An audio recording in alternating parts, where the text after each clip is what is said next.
sir, for that introduction, and huge thanks to my colleagues, secretaries, and other council members of the KSM for inviting me for this Wednesday talk. It's a privilege and an honor to be here. I was asked to speak on any topic that I would like, but I hope you can see me. I'm not very visible.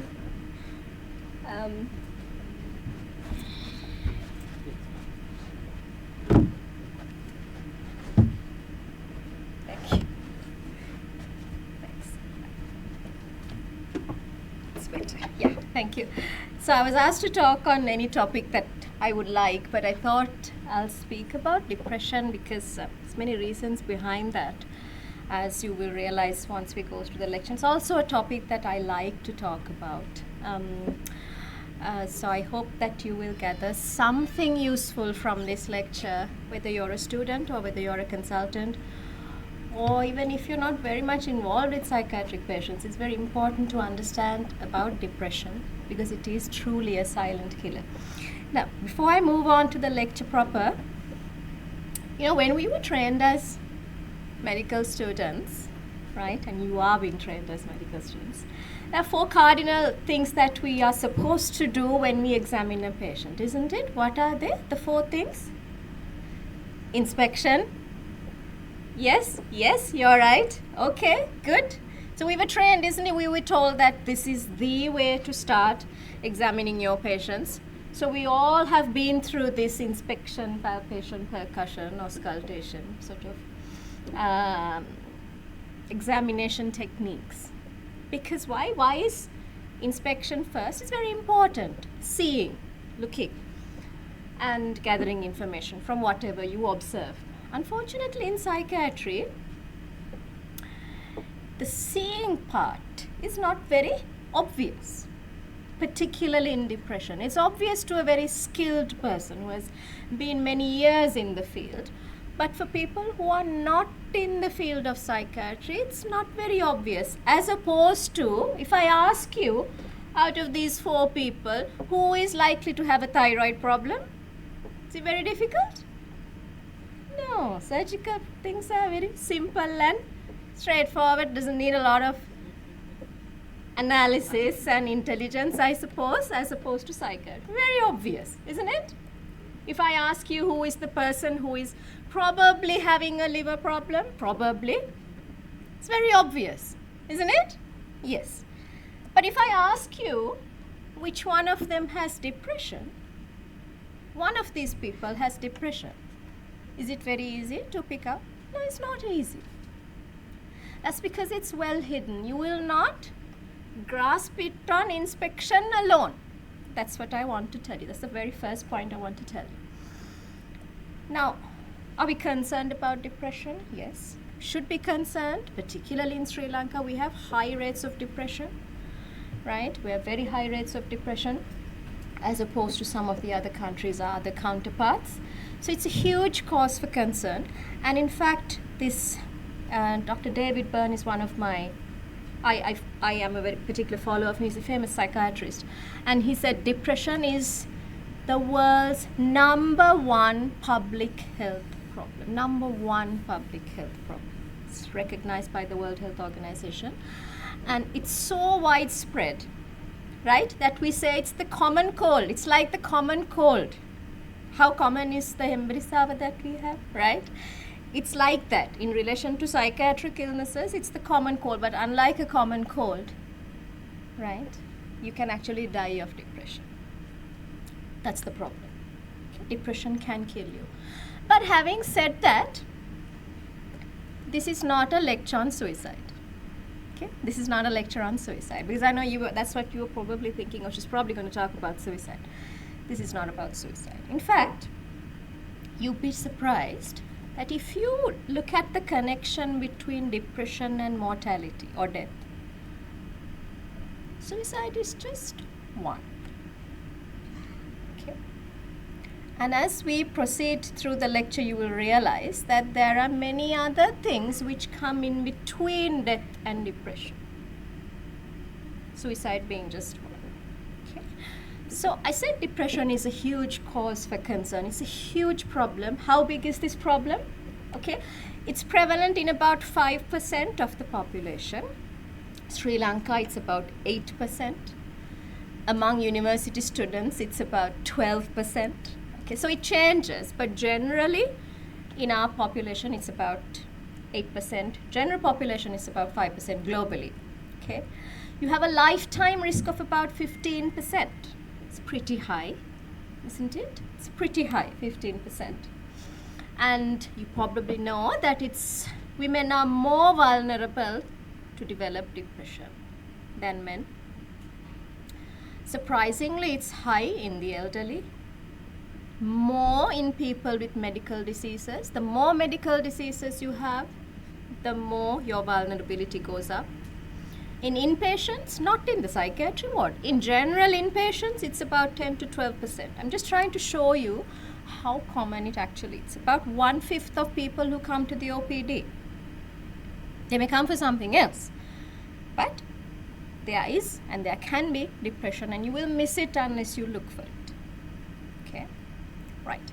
So depression is very much underdiagnosed, very much underestimated. Why? Because we are not sure of the symptoms and we don't think that it's that much of a big problem. So it's underdiagnosed and it's underestimated, and it's highly, highly comorbid with medical conditions. I'll take you through all of that, but we don't recognize and refer. And it has a huge impact on your quality of life. So that is where we are at the moment. I spoke about being underdiagnosed and underestimated. Now, if you look at all the psychiatric conditions, only about half of people who have depression are actually receiving the treatment. There are many factors behind that, the stigma and various things. But a huge contributor is that we are not picking up, we are not detecting depression as much as we should. Right? And I also spoke about the quality of life, how depression affects you. You know what DALYs are? Yes? Do you remember what DALYs are? Disability adjusted life years. The number of years you lose to ill health or early death because of a certain illness. And if you look at the dark blue, that's depression. See how huge it is? See how much the DALY contribution is? How much of a disability it causes to you? That's what it means. For medical students, you may not be, I think you are familiar with this. So the DALY's impact is huge. It causes a lot of disability. See, it's even more than ischemic heart disease, right? So that's another huge problem. And by 2030, which is 6 years away, it's going to be the second leading cause of illness burden in the world. Currently, it's third. Right? And surprisingly, there is this relationship like this. Of all the psychiatric illnesses, you have schizophrenia, bipolar, anxiety disorders, delusional disorders. Depression shares this bidirectional relationship with medical comorbidities. And because of that, it has a huge impact on the medical comorbidities. Hope it's clear. So what happens is it adds a negative effect onto the pre-existing medical comorbidity and on overall health. So if you have ischemic heart disease and on top of that you have depression, it acts as an independent risk factor to increase the morbidity of ischemic heart disease. So your survival of ischemic heart disease if you have depression is worse than if you have just ischemic heart disease without depression. So depression makes the morbidity worse in other illnesses. That's part of why it's a silent killer. Okay? And if you have depression, you are less likely to adhere to treatment, to management plans, poorer prognosis, increased mortality, and reduced life expectancy. So when you have depression comorbid with your medical, surgical, neurological problem, it becomes a bit messy. It becomes difficult to manage. Now, if you look at cardiovascular disease, people with heart failure, PVD, and myocardial infarctions are particularly more likely to have depression. I'm not going to confuse you by giving numbers, but it's about 15 to 20%. And if you look at myocardial infarction, Women with myocardial infarction are more likely to get depressed. Anyway, women are more likely to get depressed.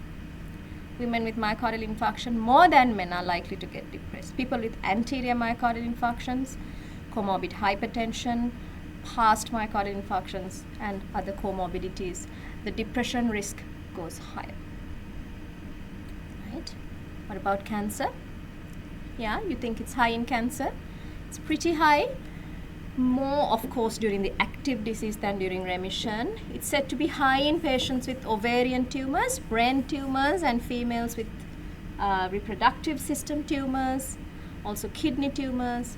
And if you had cancer as a child for some reason, you're more likely to have depression as an adult. It works in a very complex way. We don't know. There may be underlying mechanisms that we haven't even come across yet. Right? So it's important to keep that in mind. This I think you know that metabolic disorders and depression have a huge overlap. Look at this, type 1, type 2, it's approximately 1/4 to 1/5, right? 1/3 of people with polycystic syndrome. So please remember, in whatever unit that you're in, to look out for these things. For the depression in your patients, it's 1/4. It's pretty high. And sometimes you may be struggling thinking, why isn't this patient improving? You're doing everything that you possibly can. There may be an underlying depression, which, as you know, independently affects prognosis. So this is metabolic disorders. So whichever field you look at, depression is there. Post-stroke depression, right? If you look at depression itself, it's about 18%, but depressive symptoms, feeling low, feeling tired, not quite meeting the criteria of depression, but having some depressive symptoms, is even higher. It's about 34%. And we know very well that left hemisphere stroke patients are more likely to end up with depression, multiple sclerosis, epilepsy. You can say roughly it's about 1/4, isn't it? It's somewhere 20 to 25%, somewhere there, for all the disorders that we've been speaking about. So neurological conditions, yes, about 1/4. Well-known thing again, SLE, psoriasis, rheumatoid arthritis, IBS, again about 1/4, maybe a little bit more also. Crohn's disease, ulcerative colitis. So you name it, it's there. Okay. Pain syndromes. Pain and depression are I know pain is not an illness, but pain syndromes. Pain and depression are very closely related. Again, we think there's a bidirectional relationship. It's a vicious cycle. Pain worsens depression. Depression worsens the feelings of pain. Right? So this is the way it works. So pain makes you less active. You feel tired, fatigued. You have negative thoughts leading to depression, and depression worsens pain. I'm not going to talk about the mechanism of how that works. That's a separate lecture in itself. But remember that depression, pain have this vicious cycle. One worsens the other. Right? What about surgery and recovery from surgery? If you have comorbid depression, you are more likely to need more analgesics. You are more likely to have an increased length of stay. You're more likely to have readmissions, and you're more likely to have complications. Right? Okay. What about COPD? I'm just touching on all the areas so you realize how it is omnipresent. It's present everywhere. Okay. COPD, what do you think? Yes, we don't have exact numbers, but there's a very close connection with COPD and depression, and also anxiety, cognitive impairment, and other psychiatric disorders. So, just to summarize what I've spoken so far, what I've said so far is depression is pretty common, and it's pretty comorbid, and it's underdiagnosed in most places, I would say. Just to give you an idea, the star, so x-axis shows the illnesses, y-axis shows the prevalence of depression. The one with the star at the bottom is the prevalence in the general population. It's about 6 to 7%. See that? The first bar. But if you look at all the other illnesses, now depression in lung disease, depression in colorectal disease, the numbers are much more than in the general population. Do you appreciate that? Yes? So it's overrepresented. Depression is overrepresented in people with medical, surgical and various problems. See, the list is very, very long. So it's there in cancer, cardiometabolic, neurological, inflammatory, you name it, it's there. So do you know how to recognize depression? Is depression feeling sad? A lot of people ask me, well, is it an illness? Really? It's just feeling sad, right? That's what depression is. That's not what depression is. Depression is an illness. It's an illness. It has its own set of signs and symptoms. The key features are, I'm not going to put the medical students on the spot here, but I hope it's running through your head. Persistent sadness or low mood, lack of enjoyment or pleasure in things that you used to enjoy, and feeling fatigued and feeling low in energy. These are the three core features or the main features of depression. And it has to be there for at least 2 weeks. For most times of the day and for most days of the week, for 2 weeks or more. That you should know. Otherwise it's difficult. If you don't know how to diagnose it, it's difficult to refer. Right? And then always look for associated symptoms. Your sleep is affected, you can't concentrate, your appetite is affected, you feel very negative about yourself, you feel suicidal, you may attempt to hurt yourself, a lot of guilt and self-blame. And depending on how many of these symptoms you have, we will categorize you as either not having depression or having mild depression, moderate depression or severe depression. And the severity of the depression will determine the management. Okay. So if you had forgotten how to diagnose depression, please remember the 3 core features and the associated symptoms. Please remember that so that you can refer them to us. So going back to the initial slide, I said depression leads to death, not just because of suicide.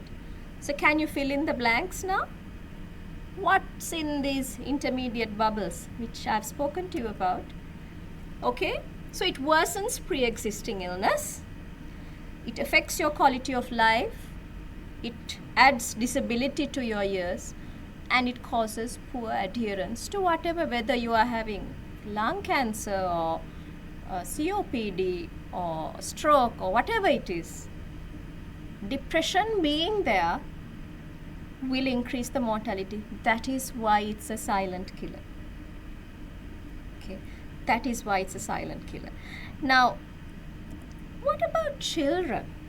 Just moving slightly away from the main topic, can children get depressed? Or is it something that is particularly sort of associated only with adults? Can children get depressed? Yeah, is it as common as us or less common? What do you think? Less common, yeah, it is less common, but it's not 0.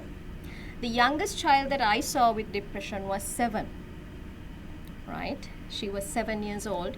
So in Sri Lanka, we think it's about 1% to 3% of children do have depression. Same set of symptoms, but of course, a child will not come and say, look, I have low energy and I can't focus, things like that. So how will you detect depression in a child?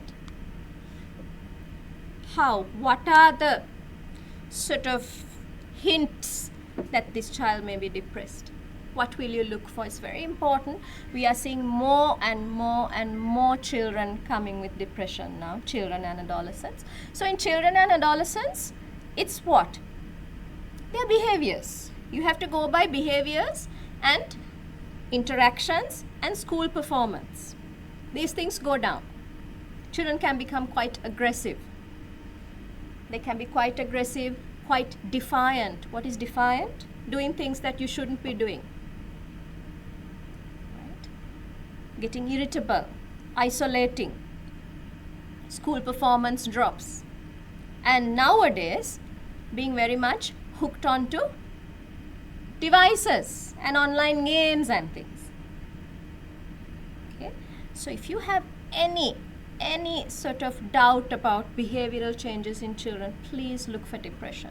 What about older age people? If you remember, I told you that depression is quite high in the elderly. How high is it? About 10 to 12% of the elderly population has depression. They commit suicide. I have seen so many elderly people, depression going undiagnosed. Why? Because they also have, now if you remember from what I spoke about, there are a lot of medical, surgical, pain syndromes, all of that coming together. So depression also very happily comes along with all of that and increases the morbidity and mortality of people in the over 65 age group. Okay, so not only does depression impact the patient, but what? It's a huge burden on healthcare workers as well. It's not easy to look after patients with depression, despite myself being a psychiatrist. They are not the easiest patients to look after. I have to be humble enough to say that, right? They have lengthy stays. They need more medication, they need more interventions, and it's a huge cost of care. Having a psychiatric or depression as a comorbidity increases the burden not only on caregivers, healthcare staff, and the finances of that particular hospital and therefore the country. So what can you do? What can you do? I mean, you all are not psychiatrists, isn't it? You're practicing in your respective field. So what can you do? What can you do? Now, those days, psychiatric patients were in asylums. This is a famous painting. Does anyone know what this is? No, this is a painting of an asylum in Paris. Many years ago, I forget the age, and a physician called Philippe Pinel. He's the guy in the hat, okay? So he's the one who, because those days there were no psychiatrists, so he orders the shackles, where they are tied up to be cut, and these people freed from these asylums. You can see on the far right, the women are just tied onto the sort of the poles in that whatever the building with shackles. So he's one of the first people who sort of recognized psychiatric illness and sort of thought, can we do something about people who are suffering from psychiatric illnesses? So those days things were pretty grim, and people thought that psychiatric illnesses were caused by demons and various possessions, and they were beaten and burnt, and various horrible things were done to patients who had psychiatric conditions many years ago, not now. But fortunately, now you have early detection and early referral systems in place, so that without any fear, if you have the slightest suspicion that your patient may be having depression, it doesn't have to be a patient, it can be a colleague, it can be anyone, right? Please detect and refer and send, because unlike here, we have a very good team at Peradeniya, right? So you can send without any fear to any one of us, and we will do our best to sort out. And you also have very good consultants here in Kandy as well. I'm speaking on behalf of my team at Peradeniya. So we spoke about how common depression is, the burden of depression, why it's important to detect it, and why you should refer early. Why? Because depression as a comorbidity in medical, surgical, neurological, pediatric problems, gynecological problems will worsen the prognosis and the outcome of that particular illness, and therefore a huger burden for you, right? Because they will not respond as well as you want them to. So that's the main scope of my lecture, and that is why I say it's a silent killer, because without you realizing, it will be there in the background. So unless you pick it up and send, you're going to lose lives which you really could prevent if you had detected and sent for a referral. And contrary to what the general belief is, treating psychiatric illnesses should be done by the psychiatrist. That's number one. Okay, because psychiatric treatment you have to do very carefully if you're treating with medication. There are side effects, there are interactions with other medications. So you have to be very careful. You can't just give like a kokatattaile and just give antidepressants. You have to be very, very careful, right? So bear that in mind. And also the second thing is, not all cases of depression have to be treated with pills. It doesn't have to be like that also. So don't have that misconception either. Oh, they're just going to give you a pill if you go there. It doesn't happen like that. There are so many ways that depression, at least in the early stages, mild to moderate levels of depression can be managed with behavior therapies, cognitive behavior therapies, and we have trained personnel here in Kandy and at Peradeniya who can handle things. If things have gone beyond that, if it is a moderate or severe depression, unfortunately you may have to treat with medication. Psychiatric medication, antidepressants in particular, are not addictive. You will never get addicted to that. It's a myth. And the length of treatment is not forever and ever till the day you die. 6 months, 9 months, or a year, depending on how the severity is. Right? So please bear those things in mind. I hope that there was something that you could pick up from the lecture, and I hope you appreciate why I termed it a silent killer. And it's not just because of suicide. I'm happy to take any questions. I kept it very simple so that there's no confusion, but if you want to clarify anything in relation to this, I'm more than happy to take a few questions, and I thank Sir and the Council once again for the opportunity. Thank you, sir. Yeah. Any questions from the audience? Well, at the beginning itself, she looked down upon surgery. Her husband is a surgeon. I didn't look down. I just said the psychiatry needs more intelligence perhaps than surgery. It's an obvious thing. Pass the message, yes. Now, sir, what Yes. is that? No, people who are religious, Yeah. who are following faiths, Yeah. ardent followers now, is there less prevalence of depression among them? Yeah. Yeah, that's a very good point, sir. I'll just repeat the question for people on Zoom. So the question is, people who are closely involved in following their religious pathway, whether it is Buddhism or whatever, are they less likely to get depressed? The answer is yes. The answer is yes. I always recommend people to keep practicing or following whatever religious path, because it's a protective factor. I'm not saying that it's a treatment option. Not that it's a treatment option, but it protects you, is well documented. Depression, suicide is less if you are in close connection with your faith, whatever the faith may be. It's well proven. So I always encourage rather than discourage. What I say is, you do this and you carry on doing that as well. That's not to say you do your thing and stop taking the medication. Take the medication, come to my clinic, go for your CBT, but certainly carry on your other faith-related activities as well, because it really does help. Yeah. Is there anything else? And sometimes it's a uni student or somebody who gets an episode of depression close to an exam or something like that, say it's a transient something. Yeah. So I think you answered part of that question. So they can be treated for some time and they may not need treatment. Absolutely, sir. The question is whether people who become very acutely unwell because you're facing a big stressor, very transiently, you don't need lifelong treatment at all. Mild depression doesn't need medication at all. Moderate to severe depression will require medication, but months if adhered properly. If you adhere properly, it's months. And the initial recovery is very quick. And then the last few symptoms may take a little while, but you feel very good very quickly. And that's also a bit detrimental, because then what happens is after a couple of weeks, they say, okay, I'm feeling okay now, so let me stop my medication, because you feel that good.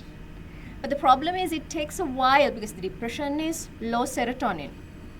Okay, depression is loot. If you go inside the brain of someone and have a look at the neurotransmitters, there's very low levels of serotonin, low levels of what else? Yes, dopamine. Very good. And noradrenaline, right? So particularly serotonin. So when you give an SSRI or something that will improve your serotonin levels, you start to feel very good very quickly. Very quickly in the sense after a week. It takes about a week at least for a medication to work. But premature stopping and relapsing is a problem that we have. So it takes some time for the serotonin levels to be restored to the pre-morbid level. Until such time, you need to take it under the guidance of your psychiatrist. You should never take antidepressant medication alone or self-prescribe. Hope that's clear. Yes. Anything else? As we know, the underlying cause is the biochemical changes which take place. So now, to prevent depression before it comes, so not the medications, but Yep. are there any other things? Now, Yep. certain people recommend vitamins in certain conditions. We do use other things. Likewise, anything is there to prevent it before it happens? That's an excellent question. The question is there anything to prevent depression? The answer is no. There isn't anything, I must be honest with you, there isn't anything that we so far have recognized that will guarantee a prevention from depression. There's nothing guaranteed. There's lots of sort of anecdotal evidence about folic acid, there is about omega-3, but what I suggest is adopting a healthy lifestyle. That works, and that's something we don't do. I don't think any of us have a perfect healthy lifestyle. I really don't think we do. Because if you exercise regularly, if you eat properly, if you manage your stress, you time manage your day, schedule your day, give priority to things that should and then less priority to things that are less urgent, and you balance your life, your serotonin levels, adrenaline, dopamine will be as it should be. When your day is full of things, you don't have time to exercise, then your cortisol, which is something we don't want to be very high, goes up. Noradrenaline, adrenaline goes too much, and your serotonin gets suppressed. So far a healthy lifestyle is what we recommend. Of course, Dr. Krishna Pradeep asked me whether, you mentioned that it's a biochemical change. It is, but depression is multifactorial. The causes are multifactorial. What are they? Genetic causation. So genetic loading is there, right? If you have a first degree family member who has had depression, your chance of depression go up by 3-fold. Then being a female, single rather than married, surprisingly, okay? Divorced, widowed, separated, single people are more likely, okay? People with medical comorbidities are more likely. Then your personality, what kind of person are you? Are you someone who is very easygoing and okay with everything? You can easily solve your problems, you don't get stressed out, right? Are you a very sort of cool person? Or are you someone who worries over the slightest thing? There are people like that, isn't it? They worry for tiny things, keep worrying. Those people are more likely to get depression. Then third factor is social circumstances. Social circumstances, particularly in life, loss events. Loss events in life, what are loss events in life? Main loss event in life is death. If you have a death, separation, a divorce, losing your job, losing your limb, losing your breast, losing your pet, those kind of things, loss events are the main social factor behind depression. So it's not just breaking up, it's not just losing your job, it's loss events, your personality, and any genetic loading, medical comorbidities that you may have, that all come together. There is no one single risk factor for depression. Therefore, difficult to prevent because there are so many causative factors. Things like genetics, things like being a female, you can't avoid, isn't it? Those are static factors which you can't take out of the picture. So therefore, prevention is difficult. Hope it answers the question. Thanks. Can't we have a CBT? So in that same question, can't we have a CBT for those patients like focus CBT for the people with a genetic factor like Yeah, but the problem is, although you may have a genetic loading, you may not get depressed also. Just because you have a genetic loading doesn't mean you're automatically going to get depressed. When they get that sort of social situation, Yep. where you get the high chance of getting it, Yep. can you ask Certainly, speak to a counselor. Most counselors are very well trained. There are so many counselors. A counselor will be very useful. You don't have to come running to a psychiatrist. I mean, we train counselors. I'm involved in so many programs where we do training for counselors. They know how to detect depression, at what level is it, and at this level CBT is enough. They know all that. So go to a counselor if you're reluctant to speak to a psychiatrist. If you have a stigma against coming to a psychiatrist, a lot of people have stigma, right? Even psychiatrists are stigmatized. Okay, so coming to a psychiatric clinic, standing outside my clinic is a stigma for people, and I appreciate that. I mean, there is a certain stigma with psychiatry. You can't just pretend it's not there. But if that is uncomfortable, please speak to counselors. They can help you. Right? Yeah, and therapy, things like that. We have trained counselors. They know how to do behavior therapy. They know how to do cognitive behavior therapy, stress management, relaxation. All that will help at the initial stages, if you come at the initial stage. Yeah. Anything else? Yes, sir. Coming to the children, Yeah. what are the common risk factors that parenting and the stress and all? Yeah. But Yeah. So the question is, what are the risk factors in children who develop depression? I would say for you to develop depression at a very young age, the genetic loading is very high. If you have a very strong family history, you are likely to get depressed at a younger age. That's number one. Number two is abuse in any form. Right? What are the types of abuse? Medical students will rattle it off. But yes, physical, sexual, emotional abuse, and neglected children are more likely to have depression. And bad parenting. Yes, these are the combinations. And the fourth thing is a an unstable family setup. Father is alcohol dependent, mother is away, grandmother is looking after, she has dementia, insecure home setup. So in kids also it's multifactorial, but particularly family history and abuse. In children, you'd be surprised, just before the scholarship exam, just before the O-level exam, just before the A-level exam, my clinic is overloaded with 10-year-olds, 16-year-olds, 18-year-olds, right? At about 3 to 6 months before the exam. So clearly stress. And they are depressed. It's not just them being dramatic about their symptoms. They are clinically depressed. And they recover with treatment. So stress plays a huge factor, not so much in the tiny ones, more sort of in the teenage years, stress plays a huge factor. Hope it answers the question. Yeah. Anything else? No, everything is. Any other questions from the audience? There's a question on Zoom.